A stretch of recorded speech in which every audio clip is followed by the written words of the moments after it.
Hello student, today we will start part 6 of chapter electricity for the class 10th in physics, right? In my last video we discussed about the resistors are in series and in parallel. If you have not seen that video, go through the link in the description box. Now we will start heating effect.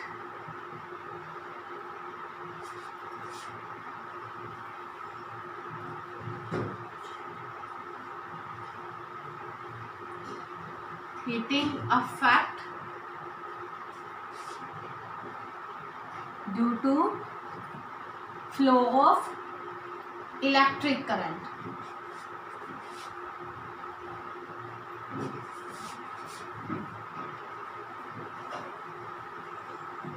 Electric current आपने कई बार देखा भी होगा, जब काफ़ी time तक अगर current flow करता रहता है किसी भी वायर में, then it is heated. Okay, तो वो क्यों होता है? Because of flow of current in the wire. ठीक है, अब यही हमें पढ़ना है कि उसका रीजन था क्या. ठीक है, ऐसा करंट फ्लो करने से क्या हुआ जिसकी वजह से वायर जो थे वो हीट हो. राइट, हमने अपनी लास्ट वीडियो में डिस्कस किया था कि in a conductor we have number of free charge electron and when they move then they collide with the number of atoms, ions और molecule that are present in conductor. जो conductors में atom, ion, molecule present होते हैं, ये free charge electron उनसे collide करते हैं. ठीक है, अब जब वो कोलाइड करेंगे तो इलेक्ट्रॉन अपनी एनर्जी ट्रांसफर कर देता है कंडक्टर के एटम्स और आयंस में, क्योंकि एनर्जी लूज हो गई होगी. उसकी एनर्जी लूज होगी तो वो कहाँ जाएगी? तो वो एनर्जी जो है वो एटम्स, आयंस, मॉलिक्यूल जो कंडक्टर में प्रेजेंट हैं, दे गेन दैट एनर्जी. जब वो उस एनर्जी को गेन कर लेंगे देन दे वाइब्रेट विग्रसली. ठीक है, बहुत फास्ट वो विग्रसली अपना मूवमेंट करना स्टार्ट कर देंगे.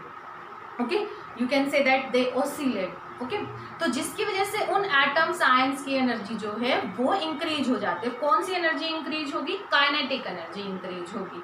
ठीक है, अब जब उनकी एनर्जी इंक्रीज हो गई है तो ये बढ़ी हुई जो एनर्जी है ये उस कंडक्टर के टेम्परेचर को भी इंक्रीज कर देती है. ठीक है, और टेम्परेचर ऑफ कंडक्टर अगर इंक्रीज हो गया तो इसका मतलब क्या हुआ कि जो आपकी वायर्स है या कंडक्टर है वो क्या हो गया? Heat.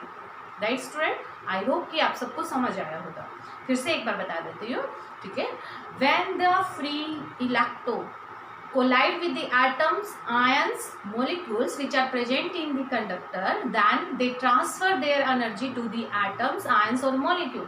Okay, and then they vigorously oscillate for which जिसकी वजह से their kinetic energy will be increased and the temperature of the conductor increase and we can say that conductor is heated.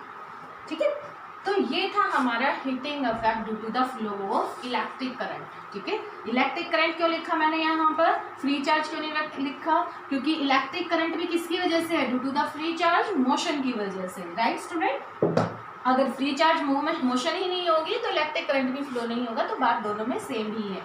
अब हम इसके लिए डेरिवेशन निकालते हैं heating energy के लिए. Derivation for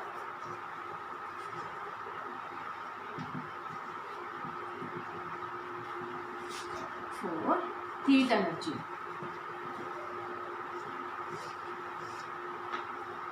heat energy. Okay, अब ये यहां पर मैं एक कंडक्टर बना लेती हूं.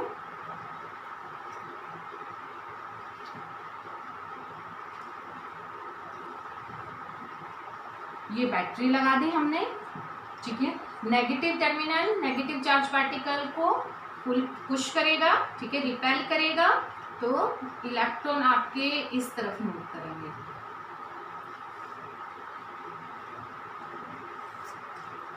ठीक है, करंट आपका इससे अपोजिट डायरेक्शन में फ्लो करेगा. राइट, अब इस चार्ज पार्टिकल को सपोज करो this is the point A, this is the point B. current flow from A to B and the free charge electron flow from B to A. अब इन charge particle को B end से A तक लाने के लिए work करना पड़ेगा, right? So and potential difference created between the point A and B, A और बी के बीच में क्या हो जाएगा, पोटेंशियल डिफरेंस क्रिएट हो जाएगा। उसको हम मेजर करेंगे बाय द वोल्टमीटर, या काफी बार आपको बोला भी गया है, ठीक है। तो ये हमारे पास V हो गया। तो मैं क्या कहूंगी, work done to take the unit charge from the end B to A that is given by V into Q, work done, ठीक है। कहां से आया ये फॉर्मूला, पोटेंशियल डिफरेंस क्या था आपका, वर्क अपॉन में चार्ज, वर्क डन पर यूनिट चार्ज, राइट स्टूडेंट। तो यहां से मैं क्या ले गई, अपना cross multiplication, then W equal to क्या आ गया आपका, V इंटू में Q। Okay, so now convert this Q equal to I into T। I का फॉर्मूला क्या होता था आपका, I equal to charge flow in a conductor पर unit time through any cross sectional area, ठीक है। तो यहाँ से Q की वैल्यू क्या हो गई आपकी, I इंटू में T। तो Q क्या आ गया आपका, IT। तो यहाँ पर वैल्यू पुट कर दो, तो वर्क की वैल्यू क्या हो गई आपके पास, VIT, राइट, ठीक है। अब उसके बाद आपको ओम्स लॉ से पता ही है, ओम्स लॉ में क्या था आपका, V equal to IR,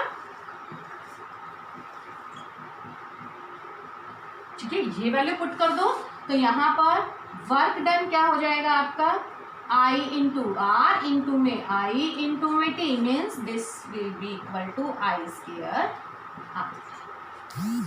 okay, तो हमारा वर्क क्या आ गया, I स्क्वायर R। अब जो हमें निकालना है वो तो हमें हीट एनर्जी निकालना है, हीट एनर्जी। और आपको पता है कि एनर्जी किसके इक्विवेलेंट होती है, वर्क डन के इक्वल होती है, ठीक है। तो ये हीटिंग एनर्जी जो है ये किसके इक्वल हुई आपकी, वर्क डन के इक्वल। तो heating energy equal to I square R T। T क्या है, time, I current flow, R is the resistance of this conductor, right student. अब इस इक्वेशन को नाम दिया गया जूल इक्वेशन। जूल इक्वेशन क्यों बोला गया है इसको, क्योंकि ये जो बनाया था, ये फॉर्मूला जो फाइंड आउट किया था वो जूल साइंटिस्ट ने किया था, ठीक है। और उसने क्या बोला, उसने बोला, अब आता है यहीं से ही हम लोग जूल लॉ, यहीं से ही आगे मैं कहूँगी जूल लॉ, ठीक है।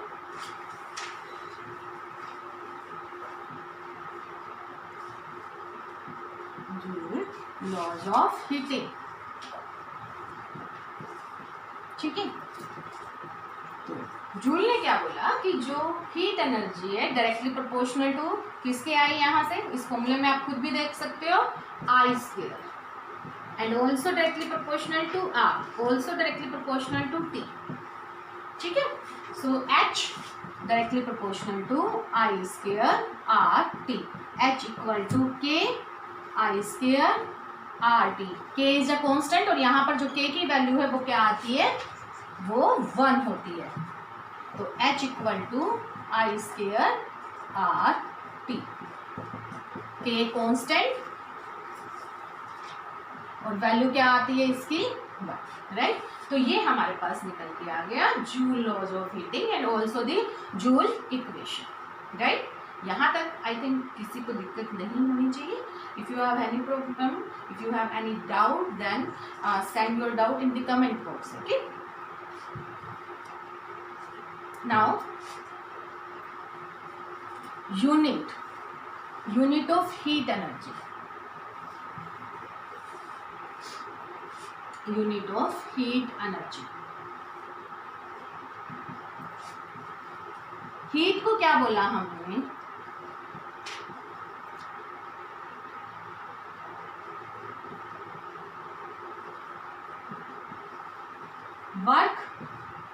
वर्क को किसने वर्क किया, by the charge particle from one end to the another end, okay. Work की यूनिट क्या होती है, जूल, ठीक है।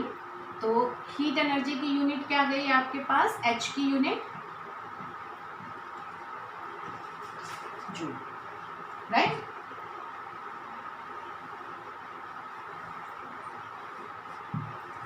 अब हम देखते हैं इसके एप्लीकेशंस, इंपॉर्टेंट है, काफी बार एग्जाम में पूछ भी ली जाती है एप्लीकेशंस।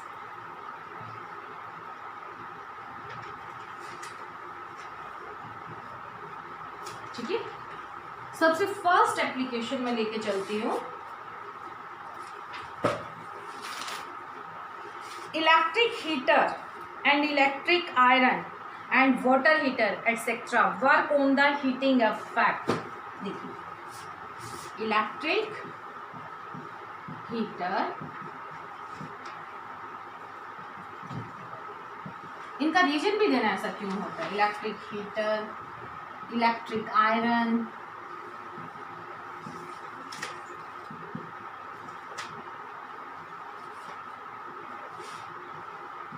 इलेक्ट्रिक गीजर,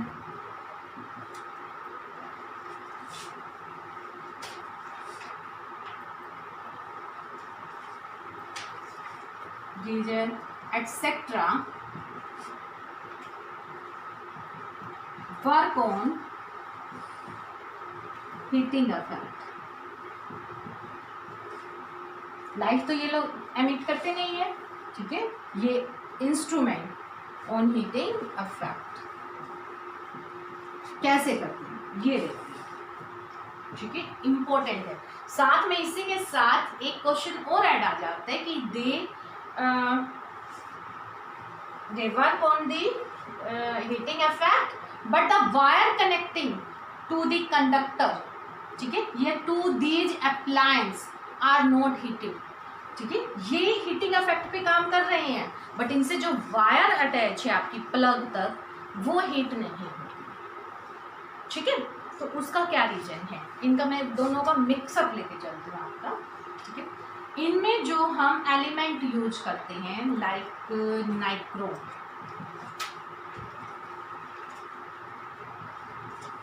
निकेल और क्रोमियम का मिलकर एलॉय होता है, ठीक है, नाइक्रोम। तो इन चीजों को बनाने के लिए, इन इंस्ट्रूमेंट को बनाने के लिए वी यूज नाइक्रोम मटेरियल। अब जो नाइक्रोम मटेरियल है इसका रेजिस्टेंस जो होता है वेरी हाई, रेजिस्टेंस क्या होता है, वेरी हाई।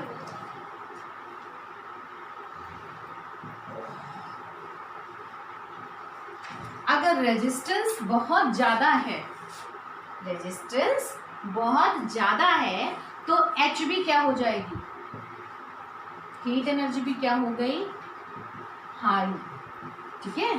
तो जो हीट बनी इस तरह के इंस्ट्रूमेंट में दैट इज वेरी हाई और हम इनको अपने काम में ले आते, ठीक है। प्रेस है, आयरन जो आप घरों में करते हो, इलेक्ट्रिक हीटर है या वाटर हीटर है जिसको आप गीजर भी कहते हैं, ठीक है। तो इन सब में we use nichrome which has very high resistance, okay, and heat produce in such instrument is very high and they work. अब साथ में क्वेश्चन क्या था कि connecting wires are not heated, ठीक है। तो उनमें ऐसा क्या होता है, तो उसके लिए लिखोगे आप कनेक्टिंग वायर्स में जो उनका रेजिस्टेंस होता है वो बहुत कम होता है। कौन से मटेरियल से मिलके बनी होती है वो, लाइक कंडक्टिंग वायर किससे बनी होती है,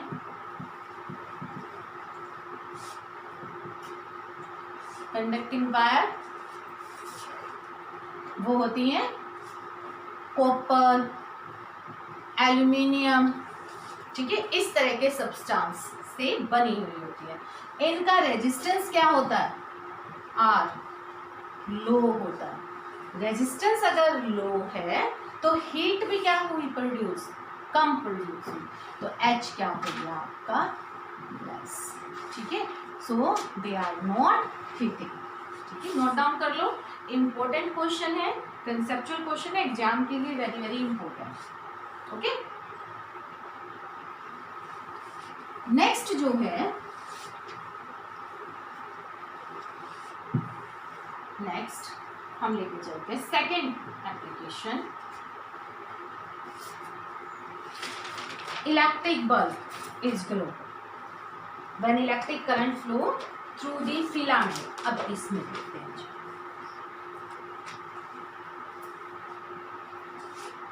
इलेक्ट्रिक बल्ब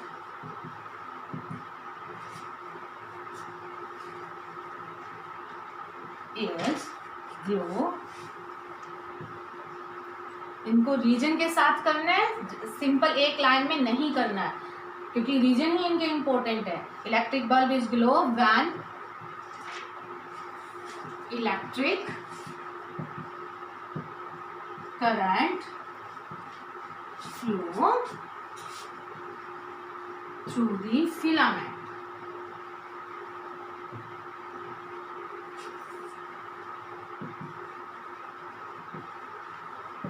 ठीक है, वो ग्लो करता है।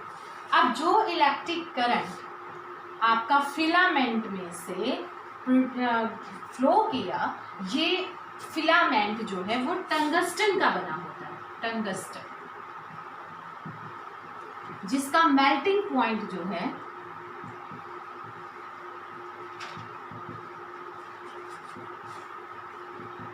3380 डिग्री सेल्सियस। ठीक है, इतना होता है। तो इसके अंदर काफ़ी ज़्यादा हीट प्रोड्यूस होती है।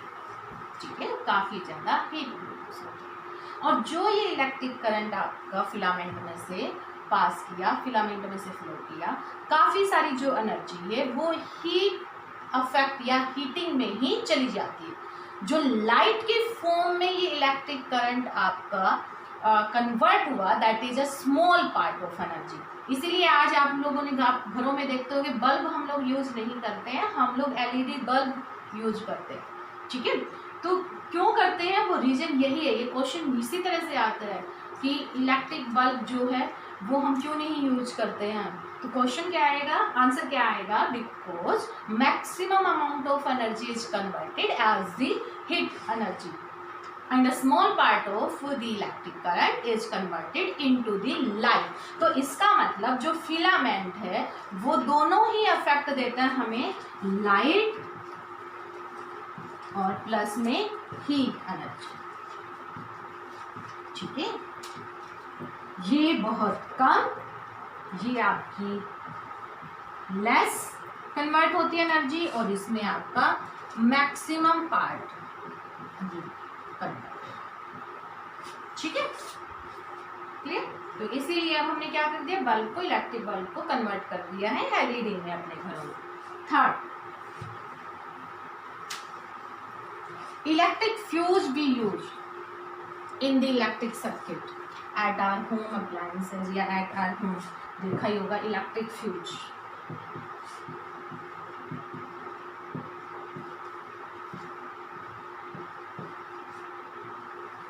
इलेक्ट्रिक फ्यूज, ठीक है।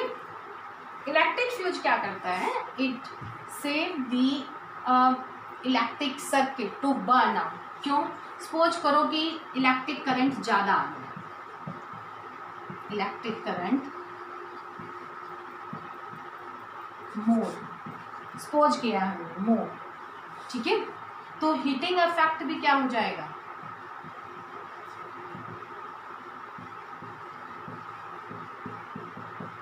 मोर। और जो हम वायर यूज करते हैं, वायर कैसी होती है आपकी, वो हाई रेजिस्टेंस की वायर नहीं होती, या फिर हाई मेल्टिंग पॉइंट वाली वायर्स नहीं होती है। वायर हम यूज करते हैं कॉपर या एल्यूमिनियम का, जिनका मेल्टिंग पॉइंट क्या होता है, कम होता है। ठीक है, तो अब अगर ज़्यादा अमाउंट में इलेक्ट्रिक करंट फ्लो करेगा तो सर्किट क्या हो जाएगा आपका, ब्रेक हो जाएगा। ठीक है, ठीक है, सर्किट क्या हो जाएगा आपका, ब्रेक हो जाएगा। जो भी आपका घरों में आप देखते होंगे, अब तो आजकल हम लोग एमसीबी यूज करते हैं। ये एमसीबी भी क्या है, एक तरह से इलेक्ट्रिक फ्यूज का काम करती है। ठीक है, तो ये जितने भी आपके अप्लायंस हैं उनको बर्न कर देंगे अगर ज़्यादा अमाउंट में आपका करंट फ्लो किया। तो इससे बचाने के लिए हम लोग क्या करते हैं, हम इलेक्ट्रिक फ्यूज का इस्तेमाल करते हैं। और इलेक्ट्रिक फ्यूज में